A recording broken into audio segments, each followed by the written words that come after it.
So many of our church have some sort of groups happening, whether they're small groups, community groups, missional communities, whatever you might call them, however they might function. Today on Practical Church Planting, we're going to give you 6 tips to run them effectively. Well, thanks for joining us again today on Practical Church Planting. My name is Brian Androsian, and with me is Dylan Dodson. And today we're going to give you 6 tips for running small groups. And if you're newer with us and you're launching a church within the next 12 months, be sure to check out our Growing Your Launch Team course. You can find it on practicalplanting.com/launch. We give you a really practical guide, not just raise money and build a team, but a step-by-step process of how to do it. And so check that out. We'd love to help you that way. We've heard literally 0 negative things about it over the year that it's been out. So check that out, practicalplanting.com/launch.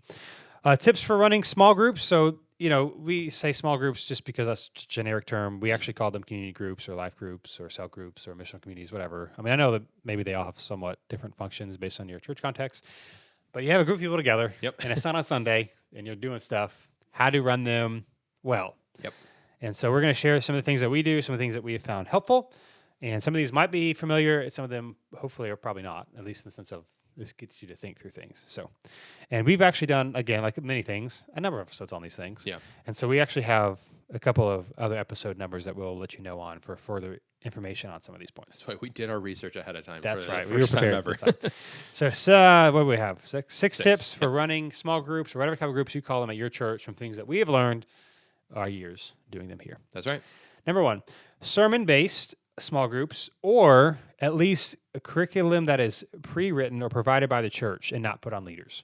So it doesn't have to be sermon-based. Ours are sermon-based. We like that. We do them. We actually, speaking of numbers, episode 269, we talk about in detail how we write our sermon or small group leader guides, community group leader guides. I even posted it in the Facebook group. If you're on the Practical Church Planting Facebook group, you can type in like small group leader guide or community group leader guide. It should come up. Of course, you could always reach out to us. We share it again.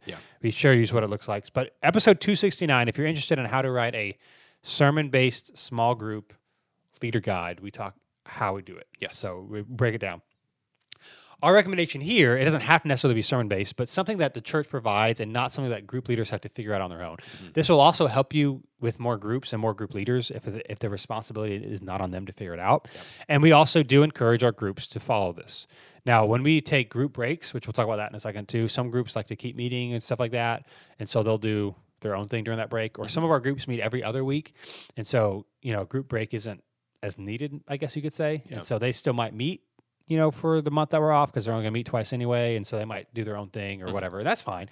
But generally speaking, our groups are following sermon-based. We recommend this because it makes it easier on the group leader, like especially if they're already hosting and they already have to lead it. They don't have to do any like pre-work assignment other than just read it. We make it so really like you're facilitating, and so that anybody could do this if they need to. Just personal experience, I've just found when it's up to the leader or up to the groups might decide to do something and then they won't follow through. And then you got people doing all these different things. And so it's hard to say from like stage or when you communicate what your groups are like when they're all different. Or people will often say, we want to do like a book study with homework. And then people will do the homework right before group and then they'll just stop doing it after week 3. And so it's just really consistent and makes it really easy. And so we do sermon-based. You don't have to. Whatever you do, I just would recommend you would write or provide curriculum to the group leaders so that they're not having to do the work. Yeah, doing it this way really helps with your quality control, so to speak, because like if especially if you're the person who's helping people join groups, if you know like this group is doing something good, this group is doing their own thing. Sometimes they go a little off script, not really sure what they're doing. This group, not sure because different people are writing different things. It's gonna be real hard to place people in groups, honestly. But if everyone is doing the same thing, if everyone's either sermon-based or doing the curriculum set by the church, then it's pretty easy just to be like, all right, let's just look at location and maybe stages of life of how you're going to place people, whatever it is. But you're not going to have this like, I'm not sure about this group really anymore because you know what everyone's teaching because you told them or you gave it to them, It doesn't mean people can't, add some of their own stuff to it a little bit here and there, but it really helps you by in placing people in groups if you know what everybody's doing and you don't have to try and remember of like, is this one doing this book or did they finish it or what's this one doing? That just creates a kind of an unnecessary headache. And you might have some group leaders that are like, we want to do our own thing, and so that might make you think everybody wants to do it, but very few people do. Especially consistently. So I would just recommend do it this way. However you do it, it just been a part of a lot of different churches, and like it just to me, groups have always gone better when the group leader guide is provided and they know what they're doing. Yep. And you're not requiring like out. I mean, you can. I just don't know that a small group is the best place to require like outside homework. You know, there's other places that you could do it. I mean, you could. It's just that a lot of people just don't do it, or they do it last minute. So, and honestly, like for our maybe disagree. One of the things I care about the most for community groups is that people are in community. Like I. I personally, like, obviously I don't want to, I would rather them not just meet every week and just disregard, talking about anything and just hang out. But like, man, I would rather them get together and get through a couple questions because they were bonding and having such a good time than like sticking to a rigorous schedule of making sure we get through every single one. And, or, making sure we have homework and everyone's like learning so many things. It's like, man, people need community and want community. And that's probably gonna help them more in their spiritual journey than assigning them a bunch of homework anyways. And so, I don't know. In my opinion, I think that's the most important thing. Yeah, and we like sermon-based just because if they were there on Sunday, they've already got some background going in. Totally. And have something. We still write them as well as if you weren't there, you can follow along pretty easy, but that helps. So, sermon-based, or at least something that the church provides, will make your community group process, small group process, I think, go smoother over the long term. Yep. And have more group leaders. And again, episode 269 for writing a group leader guide that's sermon-based. If you want to know how we do it, you can do that, 269. Yep. Number 2, schedule a couple of breaks throughout the year. And I think you should be proactive about this because it's just helpful for people to take breaks. And it's good for people, to not feel like they have to do church stuff all the time. It's good for the leaders. We found that some groups still want to meet. We still say, hey, you can do some socials and that sort of thing. I still personally, though, recommend that you take at least some weeks off, particularly groups that are, especially if they're meeting every single week, because it's just a good rhythm. And what we found, like you have found, or if you're new to this, you'll undoubtedly found, people get really excited about stuff and they want to do all these things, but eventually they'll get burnt out because it was a lot. And so we try to prevent that. Yep. So like with serving, we say you can serve twice a month at the most. Now there are some exceptions that we make on purpose because they really want to invest in. Maybe they want to learn, they just grow. There's potential for some more stuff there. But like people will say they want to serve all the time. And then 3 months, 4 months, 5 months later, they'll be like, this is too much. And you'll get frustrated because but you were the one who said you wanted to do this. Yeah. And so as leaders, we just got to be proactive about preventing that. So we typically take 3 breaks a year around April, May-ish, August-ish. So we're right now. And then in December. Yep. And it's just, and then you go back into the same group we're already in, which I think we will talk about that somewhere in a second. Yep.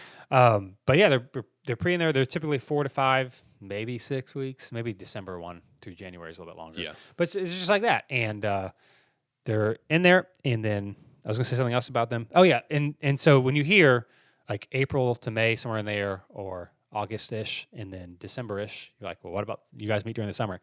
We've said this a lot. I just think life does not end for people in the summer. Yes, people like go on vacation. More people go out of town in a shorter period of time because it's school's out and all that sort of thing.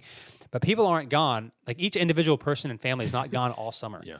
And so maybe the attendance might be a little bit more shoddy, but like people are still going to be there and still do it. And so we, in the beginning did that, but now we don't. Like we take a break around May-ish, April, May-ish, something like that for about a month or whatever. Yeah. And then we do groups in the summer. And it's been fine for us. Yeah. Groups help people like see that this is not I don't know. It's like most people don't really need the break necessarily. In other words, like if you told people, hey, we're actually not going to break this month, most people are still going to come and still be happy about it. But it helps it not seem like this huge undertaking if like there's going to be a break coming up, even though people may not even really care about a break, but it's just helpful, especially, if you're juggling things like childcare for kids and things like that, to just give a little bit of a break here and there. And you can, it's funny, like you can plan things like maybe 1 or 2, not every single week, but like social, just like hangouts. When in reality, you could do that during the normal time. You don't have to do it during the break, but it just seems more appropriate, I guess, to do it during the break. Like I wouldn't care, as the person who leads the groups, I wouldn't care if a group decided to just do a social night and didn't do the guide.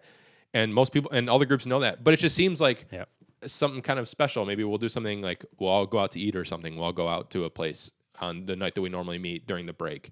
And it just adds for a little bit of like, I don't know. It just breaks up it's not a great word, but it breaks up the monotony a little bit of meeting every single week. And people, I don't know. I think it helps. I think it helps retain people if they know that there's a little bit of a break coming, that they're not just going to be meeting every week for the rest of their life. Yep. And there's some momentum there, which we'll talk about in a second as well. But schedule them proactively. Again, December is a good time because Christmas travel, Christmas parties, Yeah. work stuff. That a lot of things can happen in the evening. So if you have groups in the evening, and then April or May is just a few months later, and then August is a good time we found because.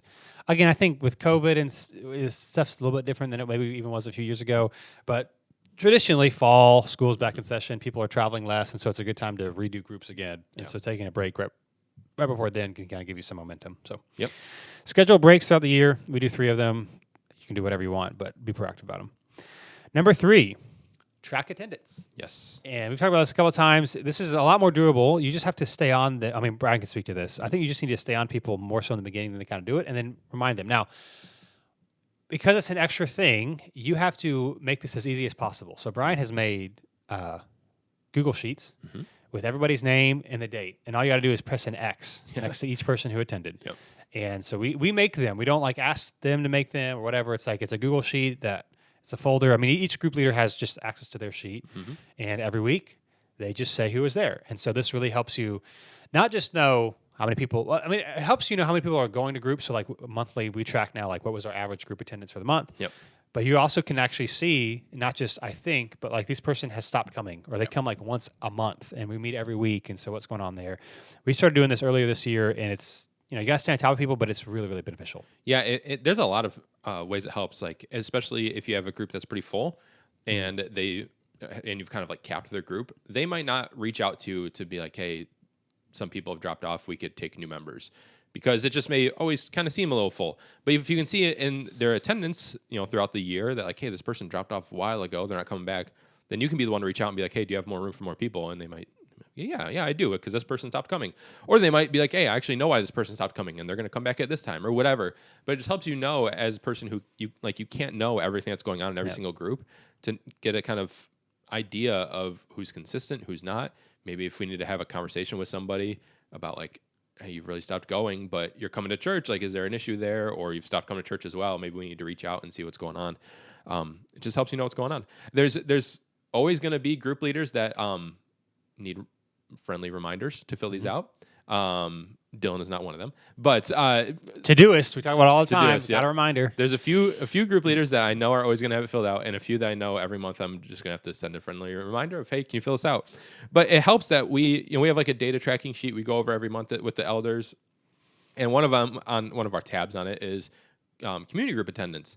And so as the person that fills that out, I have to go in every month and check everyone's attendance, and that makes it that makes it really that's really helpful. Because if you start not checking it every month, and if you start going a longer period of time, then you can still ask, obviously, but I'm not going to ask someone hey, trying to remember the last 3 months of attendance and fill it in. And then it's hey, we're starting from scratch. And then if I go a while again and they forget again, then we're just not really getting anything that's very consistent. But every month I know I'm going in and checking it at the minimum of once, because I have to fill out this other sheet, maybe more, but at a minimum of once. And so I know at least once a month, if someone's not filling it out, I'm reaching out to them, and they can probably remember the past couple of weeks of who was there, or at least have a general idea, and just give them a reminder to fill this out. Yeah. But we didn't do this forever, but since we started doing it, it's really helpful. And it's also really encouraging. I never really thought about the number of people that are in groups. We've always known how many groups we have, and we could probably sit down and figure it out. But actually seeing this is the amount of people that are actually attending group each month. And I don't know, it's kind of encouraging, especially just for the size of our church, how many people are actually engaged in their groups, and that means they're actually engaged in the church and actually really want to be here. So I think you'll probably find it, even though it's a little bit of a task, you probably find it pretty encouraging to see those numbers actually laid out. Yeah, so just like the curriculum that you provide, you want to make this super easy. So create the sheet, even put all their names on there, put the dates on there, and all you do is press X. I don't know if Brian does this or not, but even if you follow up with the email, you can include their Google link in the email, so they don't find it. They just click on it, and say, "Hey, can you fill this out?" But you have to stay up on it, because if only some groups do it and some don't, then it's not going to be helpful for you. But tracking attendance is really helpful, because again, too, some of these larger groups, if their attendance is a little bit more hit or miss, you could add another couple if they're coming every week, and it's just there's a lot of great stuff there.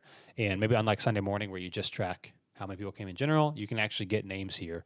Yeah, and again, not to guilt anybody or whatever, but just to know how people are doing. So tracking attendance is really helpful. We use Google Sheets for that.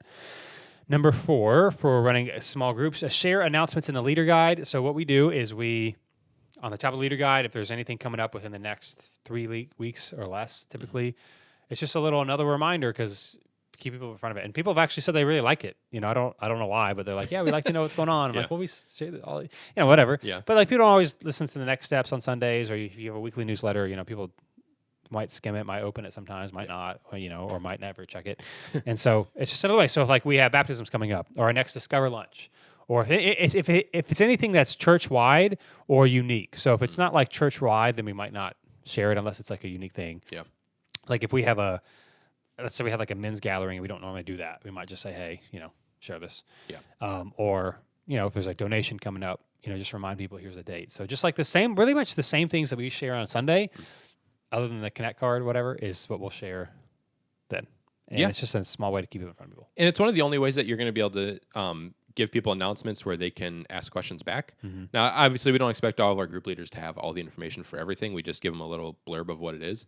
But if they've gone through it before, then someone may be able to ask a question of like, what is trivia actually like? Or like, what is the partnership lunch? Or, Discover New City? What is that? Or something like that. People actually, it's like the only opportunity people actually have to engage in conversation about it if necessary. And obviously that doesn't always happen, but you actually have the opportunity.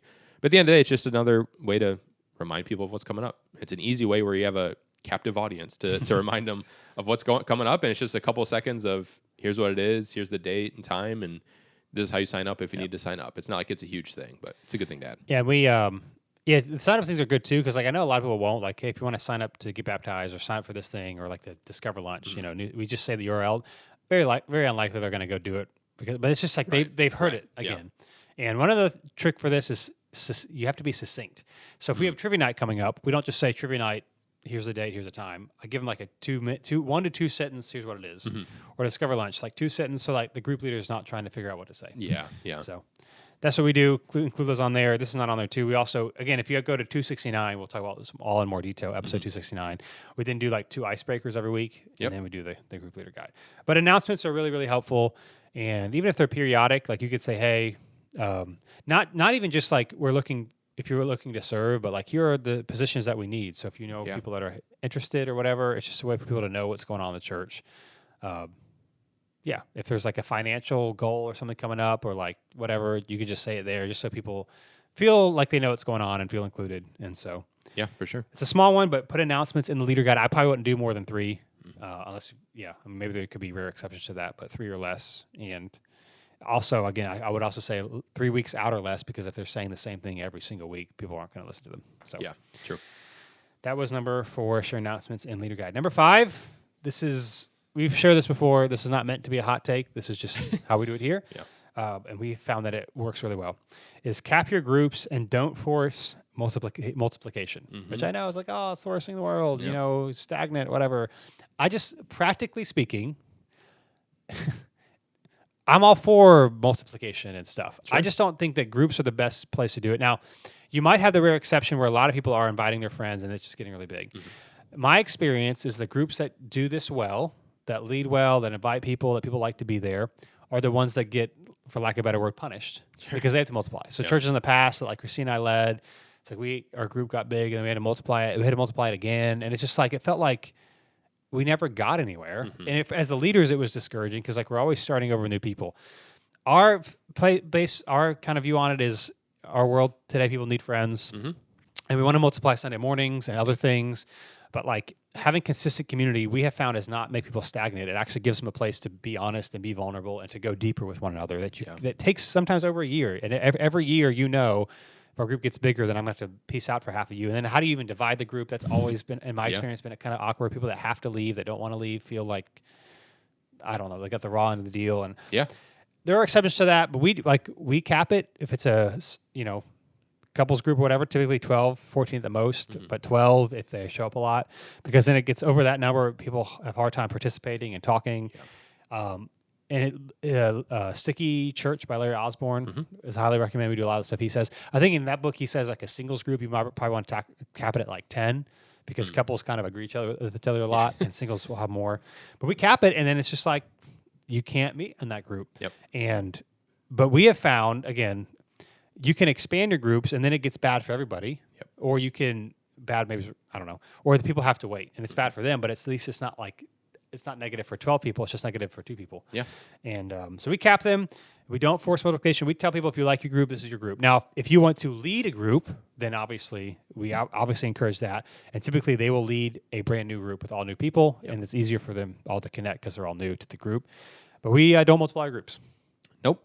And it can make it hard for you if you're, if you have a lot of capped groups and you have someone wanting to join. Then you have to be willing to tell people, we got to wait, and that stinks because it's like, I have someone who wants to join a group, and that's like, we know, like, when someone is in a group and committed to a group, they're probably sticking around, like, for a long period of time. So it can be hard to be like, you want to do this, but we have to tell you no.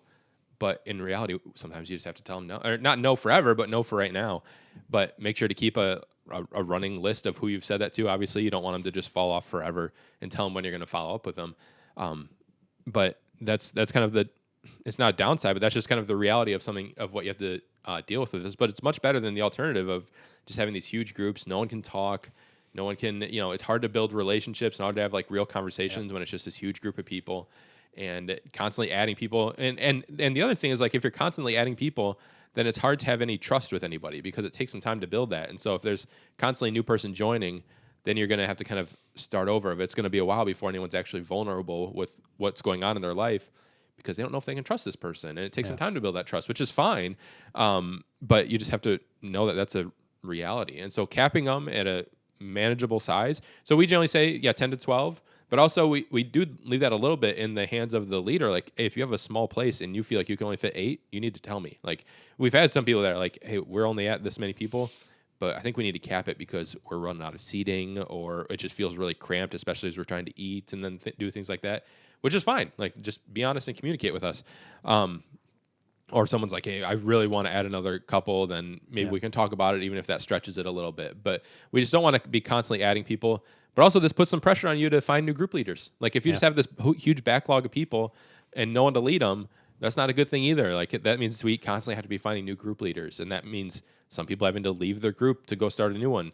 And, like, we don't multiply groups, but if one person or one couple wants to go with them, then cool. We're not forcing them, but if they want to do it, then great. But we're not saying, like, here's your group, we're going to split it in half so we have 2 new groups. That's not what we do.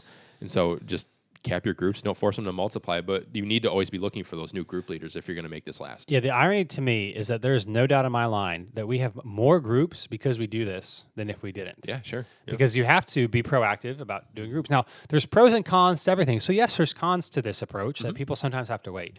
But I would also say the easy route is not always the best route. And the easy route is just to throw people in groups to the detriment of the entire group. And so it's like, you don't want someone waiting. But we all know that if you get a group too big, then it's bad for the entire group. Yeah. And so, we even had this a couple months ago, someone in our group, it's not like they were like close friends, but they had another couple of friends that has been coming for a little bit and talked about joining our group, and they asked if they could join our group. And we told them no. Yeah. And we told the couple no. That he explained why. First of all, it was before we moved, so we literally, our living room had no more space. But we just have a lot of experience knowing that if we add another couple, because our group, unless people are out of town, they come every week. It's already sometimes when everybody shows up, a little bit difficult. Yeah. It just would not have been good. And so we explained, here's how we do groups, here's where they can sign up. And I just think you've got to be willing to live with that tension, because if you just admit anyone to any group, you're going to have problems. You're probably not going to be multiplying as much because you can we can just put more people in there. Yeah. And then it's just bad for the entire group. It is. And so that's how we do it. I think it's helpful. We'll talk about breaks here at our next point. But the breaks are really helpful because we literally say, first of all, there's typically a group that's available. It might not be best for them, but at least that they know, there are options. And I want you to know, we're not just saying no. And we'll say, the group's coming up, or breaks are coming up in a month, in a couple of weeks, and then we're going to likely be starting a new group, and we will reach out to you then. And we actually reach out to them. So you have to do this. You can't just be like, sorry, it's full, and then they're just waiting around. And so that they know, hey, they can wait 6 weeks, they'll be fine. And then they know they're going to, and we'll do everything we can to get them in a group. We've never had somebody who asked to sign up for a group, couldn't do a group, the one group maybe that was open, and then had a break and then relaunched and they weren't grouped. Yeah. That's never happened. Yeah. And so, but again, it's easier to throw people in a group. It's harder to be on top of your groups and actually have to develop leaders and create new groups because this is how you've done it. Yeah. And so again, I think there's pros and cons to both approaches. I'm just saying we absolutely have more groups because of this approach, because it's forced us to be proactive about it. Then it's just like everyone show up to group, and then people don't show up as much because the group's too big, and it just does. It takes a really good, strong leader to multiply their group well. Yeah. And it also takes a good new leader in that group to take the new group and do it well, and not to fall apart. And not all group leaders can do that, and so that's why we do it this way. That's right. Yep. So yeah, I mean, it's a little bit different. Groups, yep. Do it however you want, but I just get annoyed when people say like, "Well, if you just stay in your same group, that's just cliquey, and you got to be missional." And I'm like, "Well, Sunday mornings you want to invite people, but you want people to have friends, and if you want people to go really deep, they've got to know each other." Yeah. And we have more groups because of this approach, but it's harder. It is harder. Right now, we're like trying to scramble because we need more groups and trying to figure things out. So, category groups don't force multiplication. We found that to be really helpful. And then last but not least, number 6 is push signups when group breaks end. Now, again, as a side note, another episode, episode 247, is tips for more small group signups. Yep. So this is one of them, but there's more that we talk about. So episode 247, tips for more small group signups. But what do we do? The nice thing about group breaks is that there's momentum to say, hey, not just randomly during the year. If you want to join a group yourself, it's like, oh, they're starting up, and so there's a little bit of, oh, I'm not in a group, and then you can talk about it for 3 weeks straight, which is what we do, and it feels natural and normal, not like pushy, and so it's in the conversations, and people are, because we take breaks and then we sign them up or we start them again, we get people signing up because there's a sense of newness. Whereas if we just kind of did them in perpetuity. It's like they may or may not sign up, but it's like, oh, I want to get in on this now. And so breaks are good for groups, but then also we recommend pushing groups for a couple of weeks before groups relaunch. Of course, people can join later for sure if there's openings, but there's some momentum about making it a big deal about it when they start back up each time. Yeah, it's just a way to exactly that, a way to capitalize on using these breaks and a way to kind of push people towards certain dates.